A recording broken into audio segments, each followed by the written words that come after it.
This is The Guardian.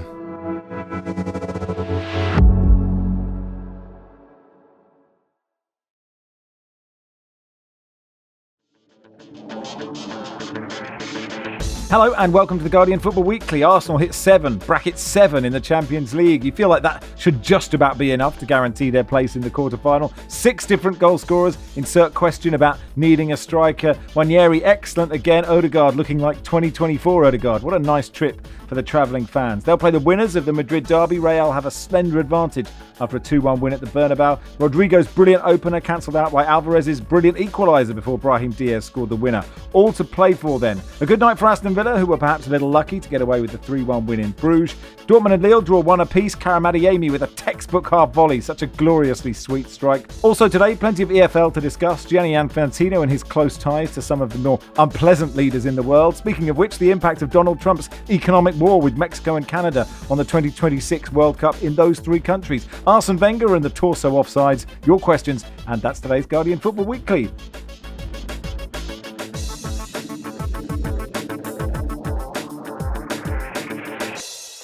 On the panel today, Barry Glendenning, welcome. Hi, Max. Philippe Auclair, bonjour, ça va? Ça va bien, Max. Bonjour.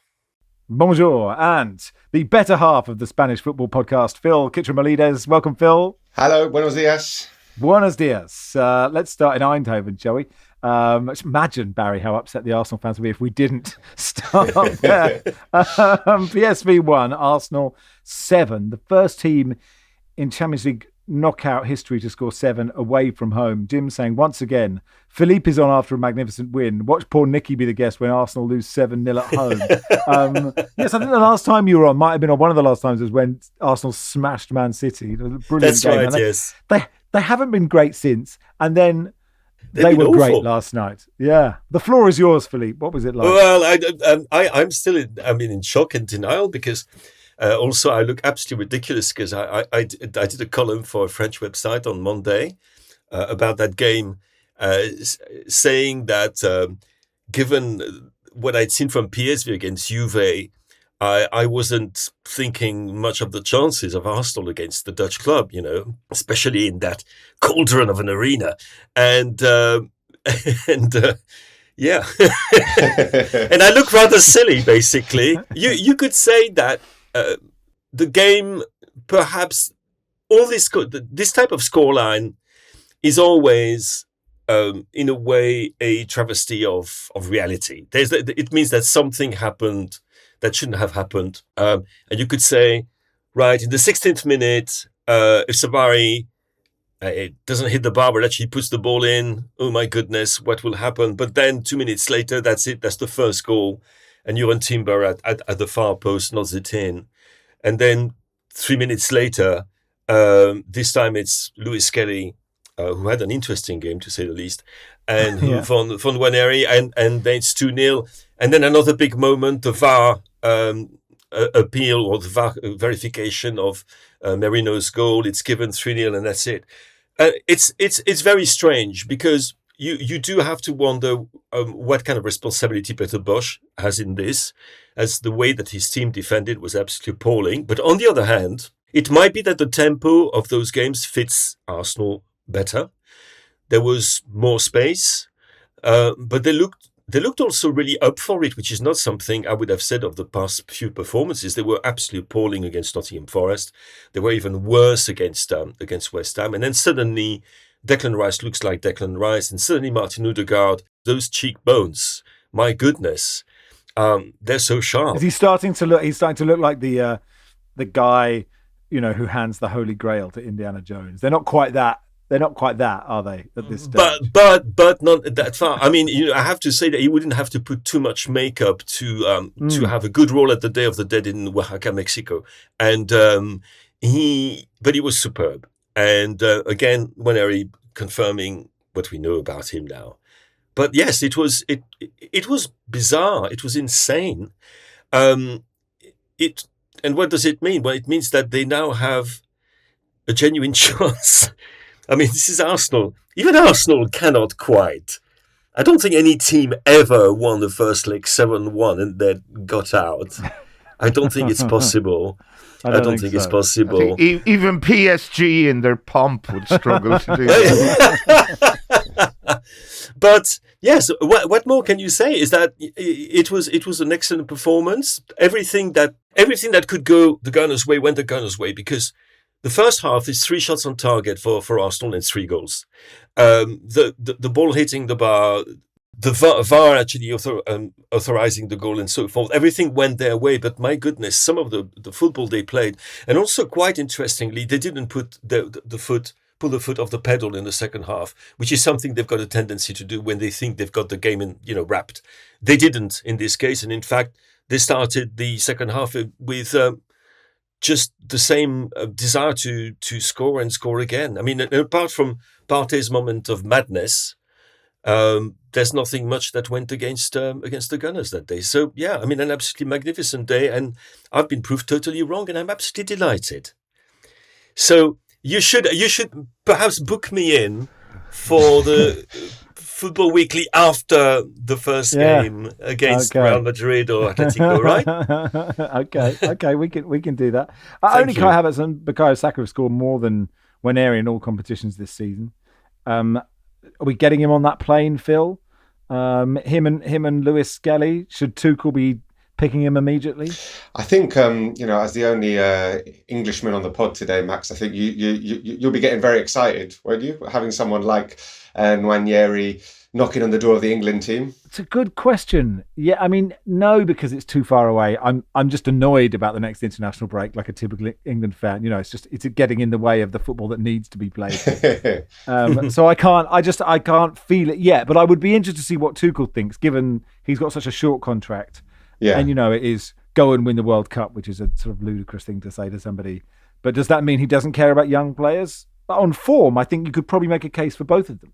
I think he absolutely has to care about Ethan Nwaneri, just because listen, I'm based in Spain, and I've seen the explosion of Lamine Yamal over the last year and a half or so, someone who broke through at a similar age. I think he made his debut when he was 15, so a little bit younger than Ethan Nwaneri, but they've both got this kind of bubbling arrogance when they're on the pitch. Like, they know that they're extremely good. And what Xavi Hernandez always used to say about Lamine Yamal when he was giving him his first minutes was that his decision making is so good. Like, at this level, everything happens so much faster than it does at youth football. So the step up is so enormous. So to be able to take the decisions at the speed with which he takes the decisions, Lamine, is extraordinary. And I see the same thing with Ethan Nwaneri. I was at the Girona game, Girona against Arsenal, when he had his first Champions League start, and he scored an amazing goal there. And watching him in the flesh up close, because it's a really small ground, I was struck by just how he completely dominated this game. And to go somewhere like Philippe said, it is a bit of a cauldron, the Philippe Stadium. We're not talking, this isn't Girona, 9,000 people. This is a huge stadium, a big European night, and to completely dominate it like that, it's really exciting, I'm sure, for England fans, and particularly for Arsenal fans as well. Mikel Merino continued to play at centre forward, which is really intriguing, and it kind of got me thinking, which team of 11, so the same players, would be the best? So would 11 Mikel Marinos be the best? Because I take him in goal, because he's a big lad. Centre back, I'm having him. Midfield, definitely. And then up front, he's pretty good. I only came up with maybe Fede Valverde at Real Madrid, who's really good all over the place. Marcos Llorente at Atletico, who plays several positions. And maybe Rodri. But I think, a team of Mikel Marinos would be pretty decent. And goal machine, Mikel. In Championship Manager 93, John Dreyer was defence, midfield, attack, right, left, centre. So, that's what you're really looking for. Barry, I'm desperately trying not to take away from Arsenal.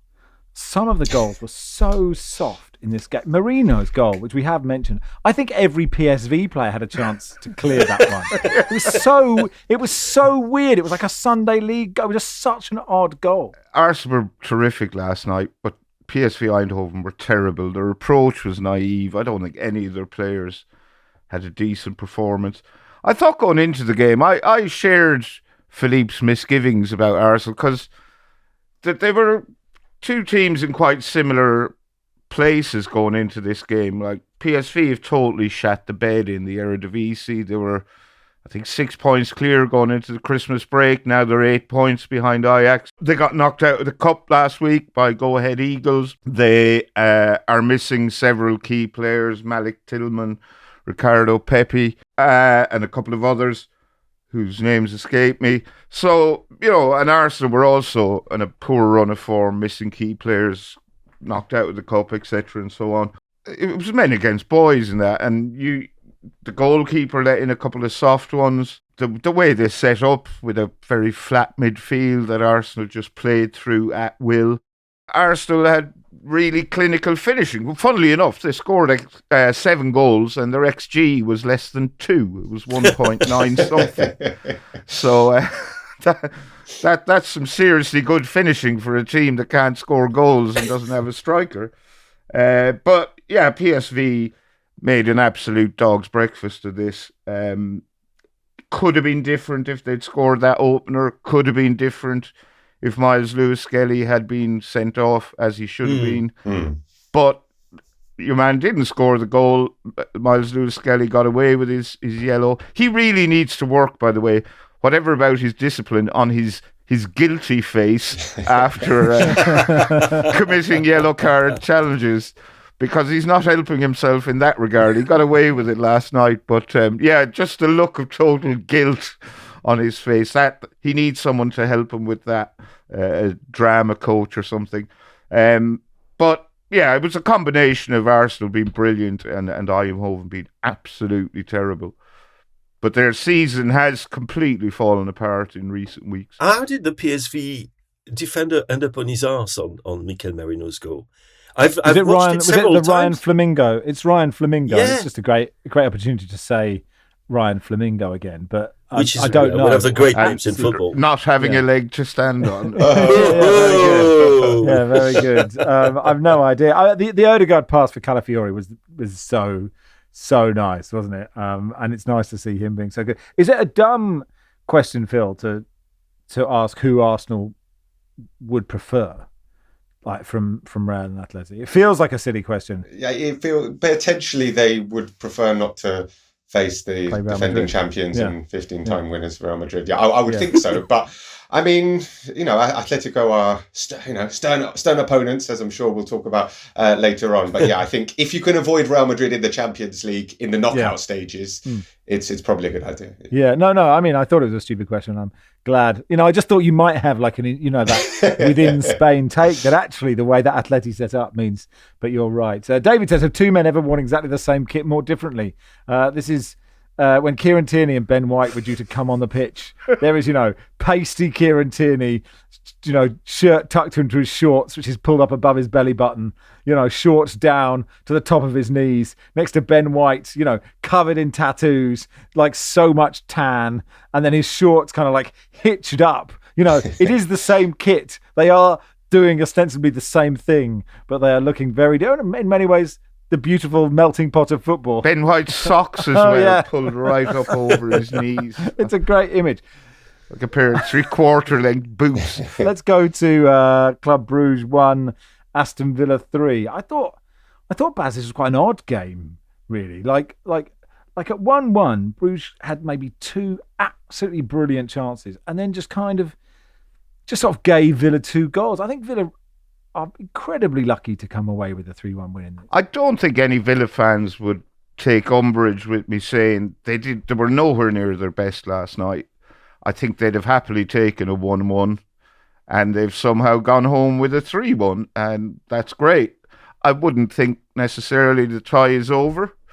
Bruges have already scored, I think they scored 3 goals against Atalanta in one half. But I think the 2 turning points in this game were the quadruple substitution made by Unai Emery after 64 minutes, and then the Hans Vanaken miss, which actually turned out to be a miraculous Tyrone Mings.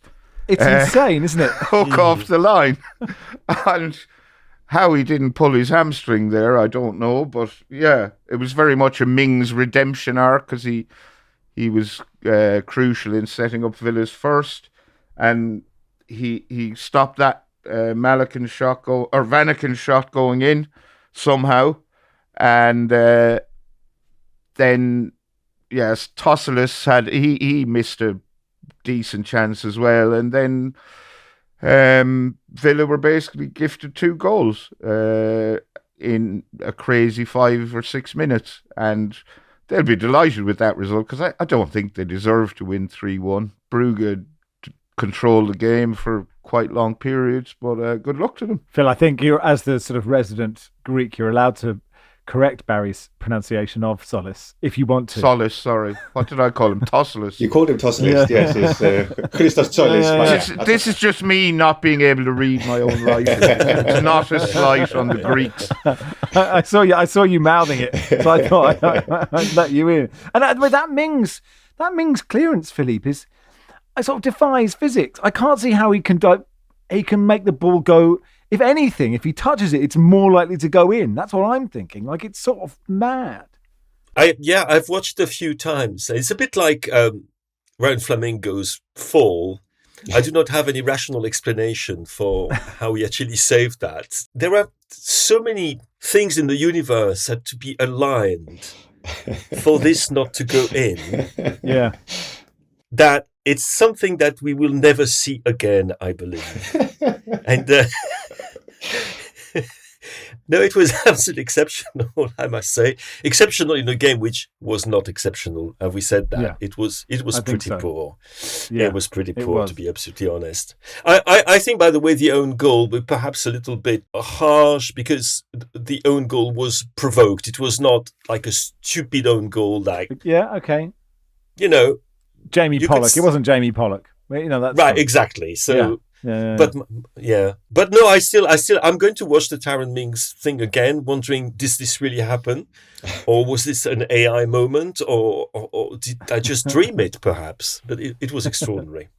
And actually, your man Solis, Phil, he's really unlucky for the penalty because he drags it out of the sky beautifully. I almost think if you drag a ball out of the sky, you should be able to do whatever you like with your next movement. But fouling Matty Cash, not the best thing to do. Yeah. I completely agree. Poor old Christos, who's had a pretty good season actually, and scored some good goals in the Champions League. But yeah, I agree with Barry. I don't think this tie is completely over. And Brugge have surprised us by getting this far and claiming some important scalps. I think Aston Villa, it does help when you have a manager of the European pedigree of Unai Emery, and he is an exceptionally good manager, particularly in European competitions. And also, I don't know if you were going to ask this further down the line, but I know Marco Asensio, certainly I'm watching his redemption from afar with interest, because obviously here in Spain, here in Madrid, his time really finished quite poorly. He was nicknamed Ausencio, which is like absent Incio, because he used to go missing in games and sometimes late at night as well in nightclubs. Maybe there wasn't as much application as there should have been, because when he burst onto the scene, he was one of the most exciting players in Europe with the ball at his feet, dribbling into space. He was sensational, an unbelievable left foot shot, seemed to score absolute bangers on his debut in each competition. So I think he scored on his La Liga debut, his first game in the Copa del Rey, first game in the Champions League, first game in the Super Cup, etc. And then it kind of drifted away. And we always know that he's got this talent, but we haven't seen him produce continuity and consistency. And this little run of form that he's had with Aston Villa, 5 goals in 4 games, I was looking back and, he hasn't had a run like this for a long time in his career. And someone this talented should be able to produce big moments. That said, in that run, there have been a couple of goals that, there was one which the goalkeeper basically threw in, and this is a penalty. So you can read into it what you like, but certainly I think it's good to see Marco Asensio, who's 29 now. I mean, this is approaching a really critical part of his career. My goodness. Yeah, so it's kind of like, it's not make or break or now or never, but it's not far away from him. And obviously Unai Emery really wanted him. And I was a little bit suspicious, actually, because I thought, does he fit into an Unai Emery? Is he an Unai Emery kind of player? Is he going to work as hard? Is he going to apply himself as hard? But he has so far, and it's been a great signing for Villa. Are you saying the bright lights of Madrid have more? There's more to do than in the bull ring Is that They what have you're saying? seduced many a man better than you and me, Max. Yeah. And so is this go to Aston Villa, play well, and come back, or he's done at Madrid, right? And I mean, he's done in Madrid. I don't know what he's going to do in Paris, but it's. Yeah. Oh, that's it. Sorry, no, Yeah. good question. Let me ask that again. I mean, I don't mind looking stupid if you want to keep it in. I don't need to ask you that. I don't need to ask that question, do I? Because he doesn't play for them anymore. It's all right. My Sergio Ramos moment, Barry. It's up to you. If you wanted to stay in the pod, you're very well. It feels only right. It feels only right. The amount of abuse I gave you for Ramos to have asked a stupid question. Your call, Barry. I don't mind. Philippe, you can ask that question. Is he done at PSG, Asensio? Is this, Not necessarily. I mean, he was not completely inefficient, at PSG when he came from Real. He actually scored a few goals. I wouldn't say he was a regular starter in the team, but he featured on a number of occasions. But certainly, people were not expecting. I think in Paris, people were expecting far more of him to start with, and very quickly they didn't expect that much. They realized that the Asensio that we remembered, which is why you say he's 29. I keep thinking is we've got still great hopes for Marco Asensio's career, because it seems it's always been that way. So yeah, I mean he might come back and do it in Paris Saint-Germain, but to be honest, I don't think he would start for the team at the moment. the time just goes, Philippe, doesn't it? That's what happens. I know. Yeah, it ticks on. Wait until we talk about Ayoub Bouedi, and then you will see how time flies. Marco Asensio also missed a game for Real Madrid with one of the greatest excuses I've seen. He was shaving his legs or waxing his legs, and hair got infected, like an ingrown hair got infected in his leg, and it caused him to miss a game for Real Madrid. Yeah, I think that's fair. It would be sore. Yeah, in my experience of waxing my legs, speaking, yeah, absolutely. Right, that'll do for part one. Part two, we'll begin at the Burnabout.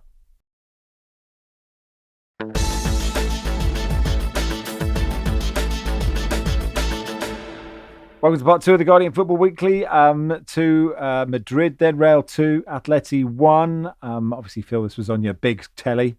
What did you make of it? Sort of cards on the table. It was actually on my mobile, watching it on a train, racing back from Barcelona to Madrid, where I was working in Barcelona yesterday and coming back to Madrid. Did manage to watch it though, but yeah, not on a big telly as I would have liked.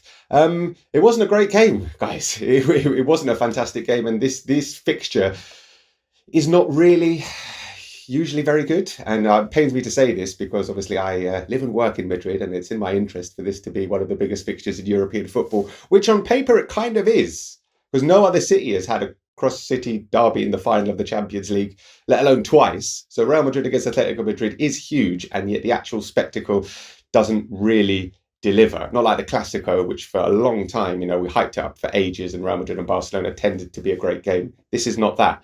And again, yesterday, you had three brilliant goals, as you mentioned at the top, Max, and I would add, Brahim Diaz's goal is also pretty brilliant, the one which ended up being the winner.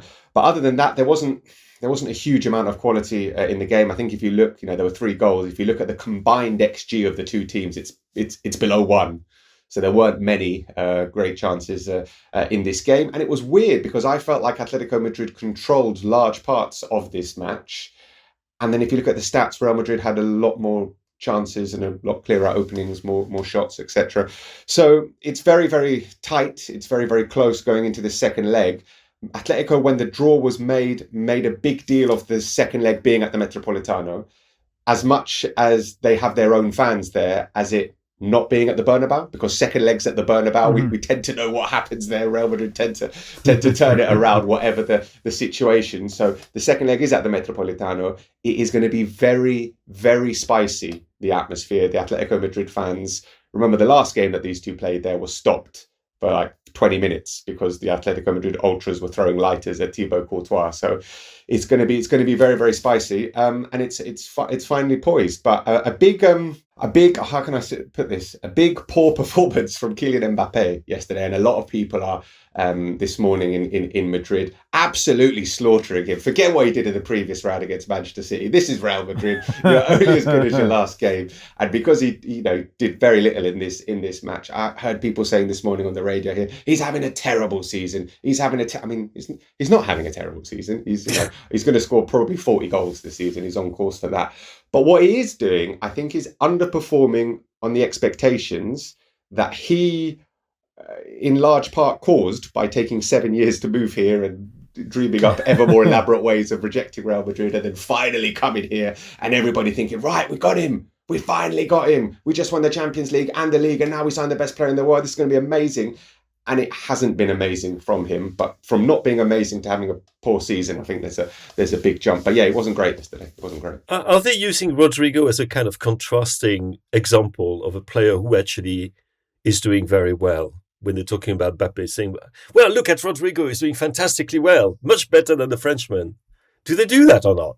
Well, I mean, Rodrigo in the last few weeks has been the best of that front three, Vinicius, Mbappé and Rodrigo. And actually, Rodrigo's got a special thing. I don't know what has happened, but he's got a special thing with the Champions League. His Champions League goal-scoring record is much, much better than his La Liga goal-scoring record. And he tends to sort of grow in these kind of matches. A lot's been made of Mbappé and Vinicius not necessarily running and tracking back and working hard. And Ancelotti said in the pre-match press conferences, there are players that run and there are players that decide games, and you can't necessarily be both. And maybe you can, I don't know. But he's always said that, I don't ask Mbappé to run and track back and help out defensively. I want him to score goals. Which is fine when he does score goals, but yesterday he didn't come even close to scoring goals. And Rodrigo is a player banging form and perhaps one of the most underrated players in Europe, because he is consistently very, very good on the biggest stage of all, which is the Champions League. Yeah, his goal was so good, wasn't it? Phil, can you put your finger on why is Real Madrid Atleti never good? Is it all Simeone's fault? I mean, I instantly would just blame Simeone for any game not being good. Yeah, I mean, it's a pretty logical conclusion you come to there, Max, and one difficult to disagree with. I mean, I think Simeone yesterday was pretty clear that he wanted to go into the second leg with something still to play for, and Real Madrid had a really clear chance at the end where they really should have scored and made it 3-1. And Simeone made allusion to that afterwards, saying, kind of saying, if that goes in, it's game over. That's the one where Mbappé had a really easy pass. I mean, really easy at that level. Easy pass to Vinicius, Yeah, and he didn't make it. And if that goes in, it's 3-1. And from Simeone's words, he would have felt like it's game over. So yeah, I think Simeone's ideas come into play here. Remember, before Simeone was the manager of Atletico Madrid, Atletico had gone 14 years without winning a Madrid derby. 14 years. Like the Real Madrid fans famously held up like a banner in the style of a classified advert saying, we're looking for a decent team to have a derby with. Well, they've got one now. They've got one. Simeone made this fixture competitive again, but it's not necessarily a great spectacle, which he's probably quite happy with. I kept watching, Phil, the refereeing decision. I think, God, Real Madrid are getting quite a lot from this guy. And then thinking, actually, it's a Champions League. This is not a La Liga game where clearly every decision goes the other way. We're going to talk about refs. Well, we touched on it, but I just wondered, we haven't spoken to Sid about it yet, about the conspiracy. Because I read quite a lot about it the other days. Are you really bored of this now? Is it just like, or like, what is the general vibe in La Liga about it? The thing is, Max, like I don't believe there is a conspiracy against me neither. Any team. Yeah. But I feel like I'm increasingly in the minority, certainly living in Madrid and being surrounded quite often by quite rabid Real Madrid fans. They genuinely believe that there is a conspiracy against them. Could it be because there was a conspiracy for them, which is no longer working? Listen, the fact that Barcelona were paying the vice president of the referees technical committee for 17 years and that's still being investigated. I mean, that's not a good look, and that is very much feeding into this suggestion and notion that there has been a conspiracy against Real Madrid, and that investigation is ongoing. We'll see whether or not anything comes of that. But there isn't. And listen, I used to work for Real Madrid TV, and Real Madrid TV, since I've left, obviously, but Real Madrid TV has taken it upon itself to be the bastion of this rabid Madridismo and this idea that everybody is against us. Almost before every single game that they play, they do a video about the referee with historic decisions that this referee has taken against Real Madrid. So this referee traditionally disadvantages Real Madrid with his decisions. Look at this. In the 2009-2010 season, he did this. And like every single week that happens, it's now making like mediatic noise. So you see like articles in Marca or AS saying Real Madrid TV, blah, blah, blah, blah, blah. So it's making noise. It's making noise about Real Madrid and their conspiracy against the referees, which is nonsense. Is that not bringing the game into disrepute? Putting out videos like that. I mean, that feels like quite a British notion, putting the game into disrepute. Yeah, right. I don't think that really is a thing. But it's so unhelpful for referees. I mean, it's like for the club, like to write a letter, to the government as well. Like the referee in crisis, we talked about it a bit, in Turkey and France and everywhere. Right? When a club starts making official things like that, just for the future of refereeing, it's a total disaster. Did you hear what their idea was? The idea was to bring English refs in. Oh, was that right? Yeah. That's Real Madrid's idea. Yeah, because I mean, there's never any controversy in England. None at all. None at all. Anyway, let's do Dortmund Lille. Can we start, Barry, with the Adeyemi goal? What? That was the moment that I let out an involuntary noise last night. Yeah, he's really lit up the Champions League this season, playing for Borussia Dortmund, and that was just an unbelievable strike from outside the area. The ball drops to him. His technique was absolutely perfect. I was wondering where you would stand on it, being a half volley or not, and you duly said it was a half volley. Because what, it bounces twice. I mean, because a half volley is just all about being on the bounce. Doesn't matter how many times. That would the only So it's definitely 100% half volley. I can't argue with people about that. The manner in which he kept it, like it barely rose above the grass, did it? And just I think it went in off the foot of the post, but an absolutely brilliant strike of a football, just perfect. Are skimmers the most aesthetically pleasing? The ones which make you gasp, have this involuntary noise, the skimmer, when it just floats. It's like a hovercraft, over a still water, but very fast. It's very hard. It's hard to know. I think you might be right. I mean, but like the same strike rising into the top corner is also heavenly. And depending on the camera angle, just, a perfectly curled strike, ideally with the outside of the foot. That, well, I mean, we're splitting hairs here, but a skimmer, you're right. Generally, top of the goal is better than bottom for aesthetics. But actually, if it skims like that, yeah, wonderful. From a Lille point of view, Philippe, what did you make of this one? I thought the second half was absolutely terrific. I think commentators were making a bit too much of Borussia Dortmund not being quite at the same level in the second 45 minutes. I thought that the way they reacted, the way that Genesio reacted as well, and was truly impressive, with some magnificent performances and another great goal. I mean, it was a night of great goals, to be honest. Not necessarily great games, but great goals. And the way Jonathan David found Haraldsson. And Haraldsson, being unbalanced, still managing to toe poke the ball, but very much intending to toe poke the ball that way, was superb and nothing less than the deserved. And to be honest, I think that if I'm a Lille fan, I'm even a little bit disappointed not to have come back with a win. And I was talking about the passage of time because I think one of the outstanding performances from that night was the young Ayoub Bouadi. And if I tell you he was born in October 2007, Max, oh my God. Yeah, I know. Yeah. But this boy, my goodness, had an absolutely superb game. He has this kind of impudence that I saw in Camavinga when Camavinga started to go through. And he had absolutely no hesitation in taking some risks, actually, carrying the ball in midfield. His range of passing was terrific. His energy was absolutely amazing, which is very unusual because when you're a teenager like that, usually they find after the hour, they start to fade a bit. He didn't. And I think, yes, honestly, I do think that Lille will be both very happy with the way they reacted and the performance, and the draw, but there will be a tad of a disappointment not to have done even more, despite Dortmund's dominating first half. Did anybody in France, Philippe, see this coming from Lille? Like, see them coming No. into the last 8? Almost? Nobody. Absolutely nobody. They beat Real Madrid. I saw them at the Metropolitano ride their luck a little bit and beat Atletico. This is such an incredible run that, it feels like it's kind of come out of nowhere. Yeah, well, to be honest, they're a very solid team, and everybody knows that. But nobody was expecting them at that level. And everybody thought that scraping into the playoffs would already be a superb achievement. And then I think, as the results went in, the confidence grew, and you see it now. Because honestly, after being quite under the cosh and against Borussia as they were for quite a while, I wouldn't have expected that Lille team to react as it did.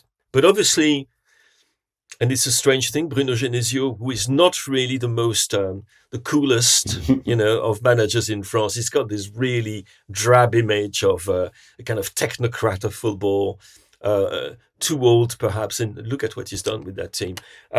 It also, we have to say again that whoever is going to get Jonathan David at the end of the season is going to get a very, very, very good player indeed. It's a pity he will go, but he's free, guys. So, my dear Max, if Tottenham fancy a really good striker, I understand I could just get him in as a nanny because I'm well up for one of those. If he's free and he can do afternoons, Jonathan, you're very welcome. Tonight, Marco Asensio's PSG hosts Liverpool. Some good stuff for the Respect campaign. The FA have published their written reasons for the 2-match touchline ban and £70,000 fine that Arne Slot received following his red card at the end of Everton's 2-2 draw with Liverpool last month. The report states that Slot's manner was, quote, confrontational and aggressive when approaching referee Michael Oliver. It was alleged that he initially used the abusive words while shaking the referee's hand, including that the referee had, quote, fucking given them everything, and that Arne Slot hoped that the referee was, quote, proud of that performance. The referee confirmed, having reviewed video footage, that he was then approached again by Arne Slot 1 minute later in this exchange. And I like the fact that he's shaking his hand while doing it. Arne Slot shook the referee's hand and says, if we don't win the league, I'll fucking blame you. It's then further alleged that Slot turned to the assistant referee and shouted twice that it was a fucking disgrace. As a result of that, he was shown a red card. Slot denied using those words, stating in his submission that he had said, if we don't win the league, I will have you to thank for that. Much like the who was the man who insulted Eric Cantona and who in the case said, it's ho, ho, ho, it's an early bath for you, or something like that. It's an early bath for you, good sir. That's it. Also, Slot's assistant, Sipka Hulshov, received a 2-match ban, also reduced from 3 due to mitigating factors, having confronted Michael Oliver in a, quote, extremely aggressive manner. According to the commission, it's alleged that he said the referee was fucking shit and gave them everything and was a fucking disgrace. And it just sounds like a son. Yeah. The FA swear jar is going to be brimming over with So I should have done coins, like a parental, maybe I'll add that in, a parental, guidance bit for that bit. But, it just sounds like a Sunday league match. It does, in many ways, it's so beautiful when the elite levels of the game. But as we said, Phil, there's never any controversy with referees here. So, you'll do very well when Real Madrid bring those guys over. Bayern host Leverkusen, which is obviously a fascinating game from a Bundesliga perspective. Benfica host Barca. Are they confident there, Phil? Because, Liverpool and Barca could have got Benfica or PSG, and Benfica seems the nicer of the two. Yeah, I think Barcelona were pretty delighted to A, get Benfica, and B, go on the other side of the draw. So I think they're thinking we've got a pretty straightforward route, with all due respect to Benfica and potentially Dortmund or Lille, to the semi-finals at least.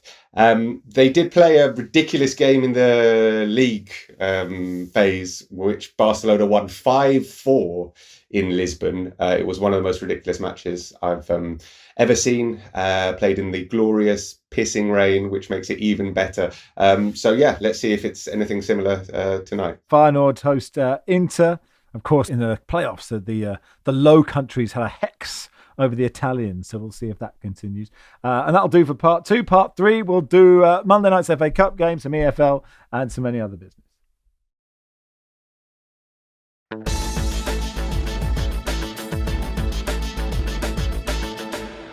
Welcome to part 3 of the Guardian Football Weekly. So Nottingham Forest completed the FA Cup quarter-final lineup. They'll play Brighton away on the 29th of March, getting past Ipswich on penalties. Barry, do you remember this game? And if you do, what did you make of it? I do remember it. I think Nottingham Forest were probably worthy winners. They had more chances than Ipswich. Although they did go behind after about 50 minutes or so. George Hurst scoring with a header through a thicket of bodies at the far post at a corner. Ryan Yates headed an equaliser for Forest, getting on the end of an Elanga cross from the right. Then Yates had a goal disallowed for offside correctly. Callum Hudson-Odoi curled the most Callum Hudson-Odoi shot you can imagine off the woodwork. It was a bit unlucky. That would have been a beauty if it had gone in. Sam Morsey had a long-range effort for Ipswich that went narrowly wide. And then penalty shootout, Forest scored for all 5 of theirs. Jack Taylor, who missed in the penalty shootout for Ipswich when they got knocked out of the League Cup, he missed again. He had his penalty saved by Matt Sells. So Forest go through to what should be a very interesting tie against Brighton. There's a nice exchange on Blue Sky regarding Burnley and not conceding goals, where I tweeted out for questions. I Blue Skied out for questions, rather. And Zamoniak said, what will happen first, World War III or James Trafford conceding a goal? He then replied very quickly, this aged very badly. To which Tombo said, I just checked. I don't think I've ever been so relieved to see that Cardiff have scored a goal. But yes, it was that Cardiff have scored against Burnley. Not that World War III had started, but another win for Burnley. Shock defeat for Birmingham at Bolton in League One. They're still 9 points clear of second place Wickham and 11 points ahead of Wrexham, who are in third with a game in hand on both. Cambridge 0, Stevenage 1, the end of the Neil Harris bounce. I was watching this and it was quite funny because, as Cambridge, it was a terrible game of football. And I kept looking up and, Adiemi scores that goal and Rodrigo scores and Alvarez scores these brilliant goals. And in the Cambridge-Stevenage game at half-time, there had been no shots. Not one shot by anyone going anywhere.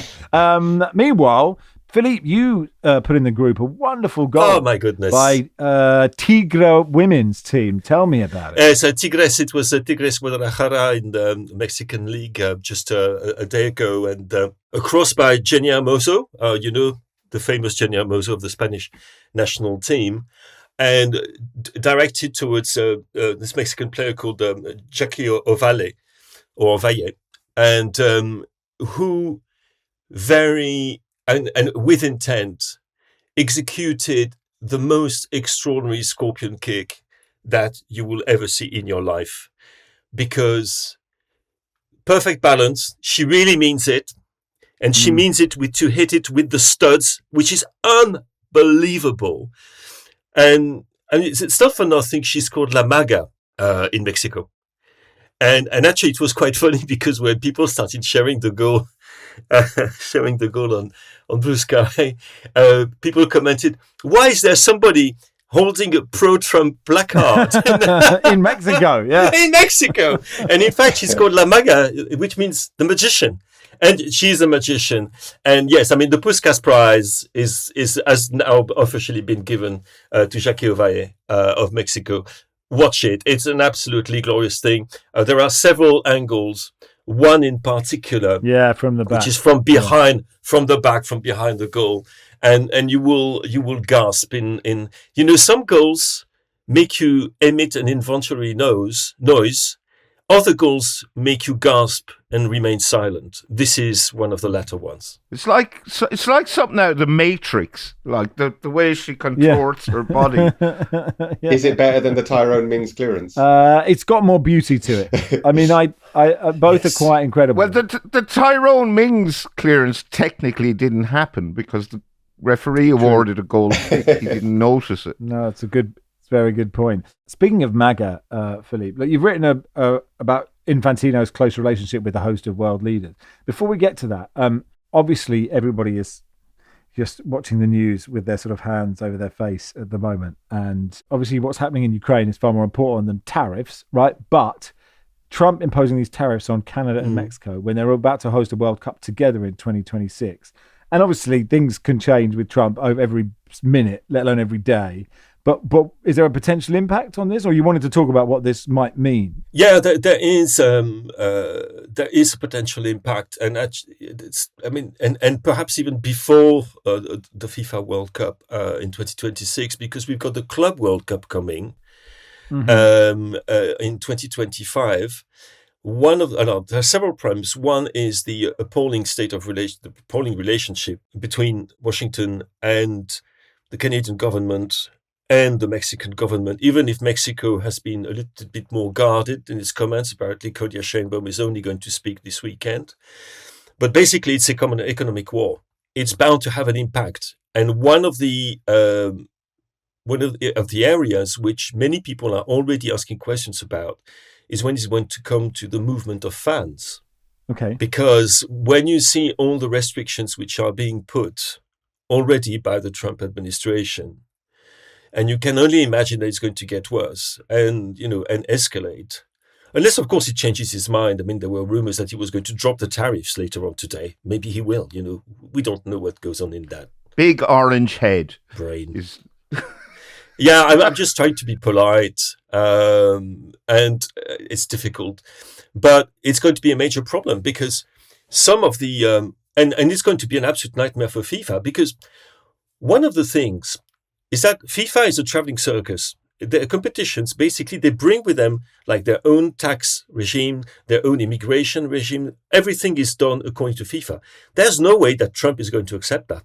No way. And so we're going to have flashpoints, probably for the Club World Cup, and it will be even worse for the 2026 World Cup, especially given that he wants to annex Greenland, Panama, and now Canada as well.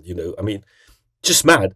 And what makes the problem even more problematic, so to speak, is that he has a very staunch friend in Gianni Infantino.